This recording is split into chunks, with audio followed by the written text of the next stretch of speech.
Hi there. Thank you for joining me for this exclusively pre-recorded FreightWaves live webcast.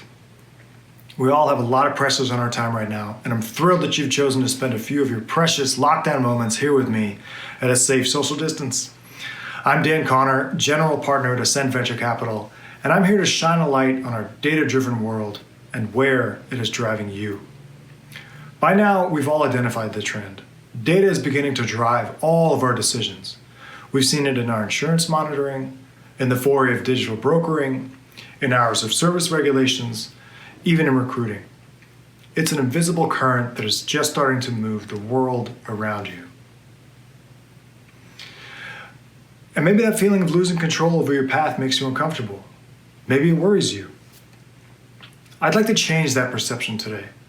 I'd like to change the way you feel about data driving you, because data needs your help. And I'll tell you why. So it turns out you're right. We're in the middle of a tech evolution in which our lives are being transformed by data. Aware of it or not, data influenced what you ate for breakfast this week, the outfits you picked to wear, the traffic you were in when you yelled at those people on the road, even the Instagram stories you watched while you were taking a bio break, but really just hiding in the bathroom. This evolution started with big data, in which we started to take the pulse of human behavior in such quantities that we had to invent new machines to store and analyze it. Then Moneyball broke the news that you could win an edge by looking carefully at the right metrics. Then there was this explosion. There are now more connected devices in the world than there are people in the world, and that population is growing 20 times faster than people. That's even faster than tender rejection rates grew and fell just last week. Look at it this way. Look at the room you're in right now. The phone in your pocket has more than a dozen sensors in it, grabbing a host of information from the room you're in with every passing second. Like it or not, you are in a data room. And I realize, having just mentioned your phone, now you want to take it out and do some scrolling. But stick with me and let's press on. With all this data being beamed from all of the rooms just like the one you're in right now, there are now more than $3 trillion worth of new companies that are now thriving in which the product is data analysis. That's bigger than the GDP of France, India, and Brazil. And it's not going to stop. Every company is going to be a big data company. Every industry is having its Moneyball moment.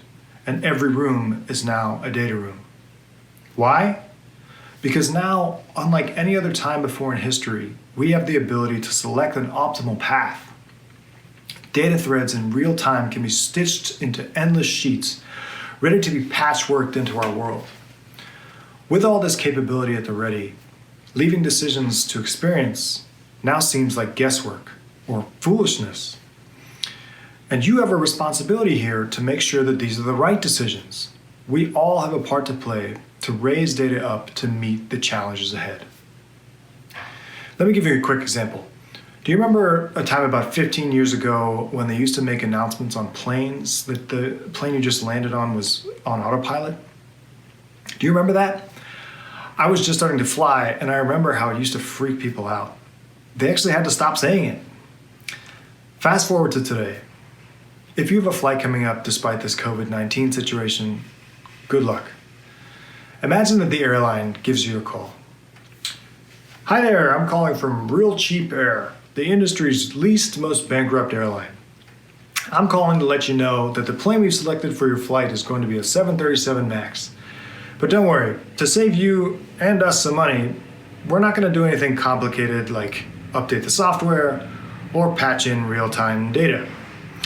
Instead, the pilot's with me right here. She assures me she's read the news, she's practiced 1,000 times, she's pretty sure she's got this sucker. Now, do you want to upgrade from economy? No way, right? The point is, something's changed. The world is different now. There's now an expectation that every decision, from the minute to the critical, should be made based on data. It's here, it's everywhere, and it's changing the world. That's why you have these feelings. That's why you just asked yourself instinctively, is that a good use of data or is it foolishness? Travel, electricity, medicine, schools, even your favorite charity, each is being reborn with data-driven decisions at its center. And it won't stop there. The next steps in your career, your investments, your bill of lading, how long it takes you to find something decent to watch on Netflix. Eventually, all your decisions, from your election ballots to do you want fries with that, to where's the route with the fastest chicken coops. Eventually, all our decisions will be expected to be laid out perfectly before us by data-driven systems. No wonder we all feel a little uncomfortable about it.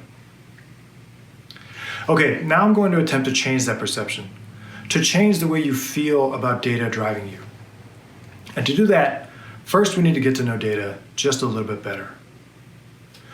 What image comes to mind when someone says to you, we've got to make this decision based on data? Is it a spreadsheet filled with figures? Is it a TXT file filled with alphabet soup? Is it a web app showing a bunch of graphs? Is it this guy from Star Trek? See, that's the problem here. When we all think of a data system, we think of a functioning system clunking away and ticking out expert insights and instructions. But in fact, that's closer to what the producers do behind the scenes of The Bachelor, not the reality. What if I told you that this is closer to what data looks like today? Think about it. This little guy, let's call him DAO. DAO is actually an acronym, DAO, Decentralized Autonomous Organization, that describes a company made up entirely of coded decisions in the data-centric world. This is actually just a picture of my son though, but let's call him DAO for now. DAO has a lot to learn before he inherits the whole world.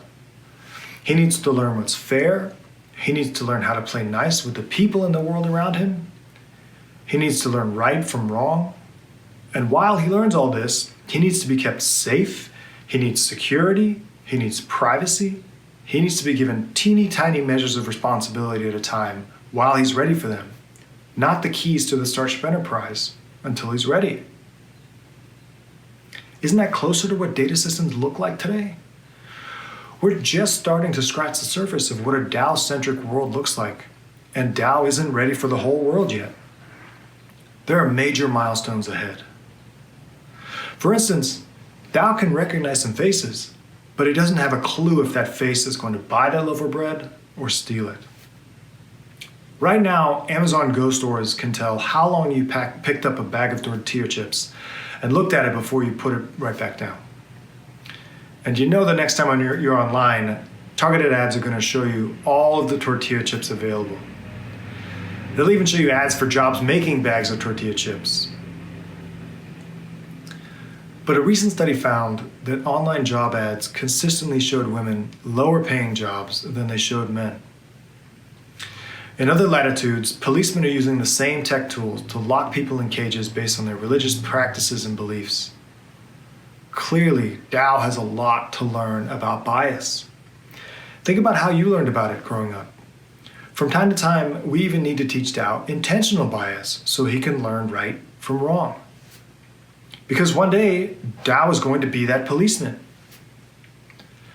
The more interconnected our world becomes, the more vulnerable we become to cyber attack.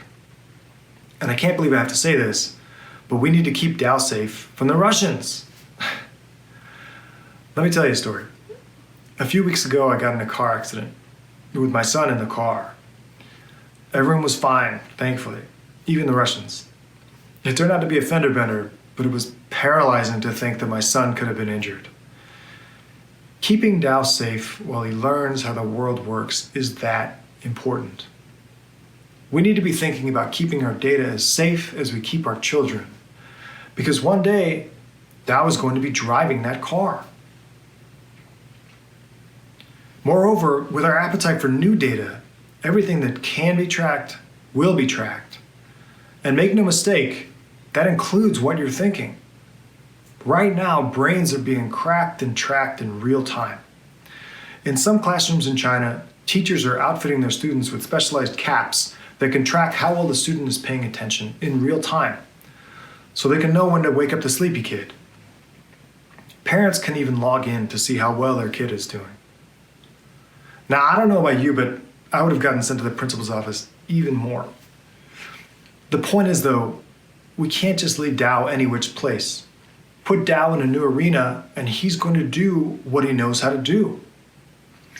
We need to be sure we're giving Dow the right measures of responsibility as he's ready for them, so we can learn how best he fits into the world over time. Because one day, Dow is going to be teaching that class. When he's ready, Dow is going to be able to do some amazing things. It's already an amazing box of tools. What I'm saying is we should raise Dow to use these tools to make the world better, not worse. So here's how we do that. Everyone has a part to play. Each of us needs to ensure that the data tools around us are making the right decisions about filtering, curation, privacy, and security. We need to build up an instinctual response to a data-driven decision so we can get these things right together. So the next time you realize a decision was just made for you based on data, say a recommendation by YouTube or TikTok, think of Dow and ask yourself these essential questions. What's behind this decision? Is it something Dow has learned about me? Is it from some other database with insights on me? How comfortable am I with that? How safe is this place? Should there be an added layer of security before I feel safe leaving my data here? And the next time you're faced with making a decision based on data, the questions you should be asking are, how can I give Dow the broadest perspective to know right from wrong? What does Dow know about the world so far to know what's fair here? Is this the right measure of responsibility given what Dow knows how to do?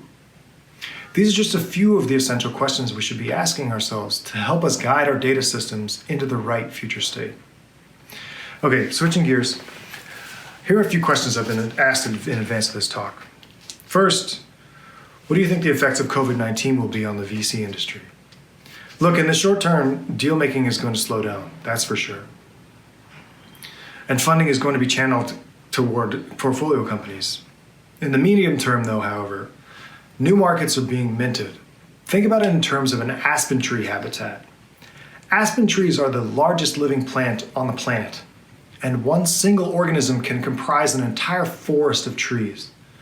With changing environmental conditions, new habitats are created in which an aspen tree can take seed and grow entirely unencumbered. That's the corollary to our current situation. New markets are being created by these environmental conditions, and startups can take root to grow fast, just like Google and PayPal did in the dot-com bust, and just like Uber and Square did in the financial crisis. Okay, what should our concerns be as individuals regarding data protection when US companies are acquired by foreign companies? We should be concerned that these platforms, when acquired by foreign companies that operate under a nationalist agenda, can be used to surveil us. In fact, the US government is concerned. Right now, military service members are not allowed to download or use TikTok for fears of hacking or tracking. This is by ByteDance, which owns TikTok and is based in China. Surveillance means monitoring, and we shouldn't take that in a stride. As someone who invests in data-centric technologies, what would my concerns be, if any? I'm concerned that a foreign government could write an enormous check to entice the acquisition of a data company, with the goal to use it against its citizens' rights and freedoms. Without international guidelines, many platforms can be currently deployed at the whim or directive of foreign governments that already surveil, censor, or control their own populations, simply because they're able to write a bigger check than all competing offers. Furthermore, countries currently treat data resources differently. The US sees data as similar to oil, where you keep what you extract. The EU sees data as infrastructure to which access is allowed under certain provisions. China sees data as a public good, ultimately owned by the government. We need to reach a common understanding about this. We need to set global standards of use and start to hold bad actors accountable for misuse or violations therein. Regardless of the metaphor we use, data is a global resource of which its misuse has implications. So there should be an organization to ensure its free and fair trade, similar to the World Trade Organization, but for data. Okay, that's all the time we have for questions right now. But if you have any additional questions you'd like for me to answer, leave a comment here and I'll do my best to respond to you. In closing, I want to leave you with this. Driving the world around us is a huge responsibility. If we're all invested in showing Dow the right path, we could nurture the future of one of our world's most promising engines for growth. It's a once-in-a-generation opportunity. Let's get it right. Together. Thank you very much.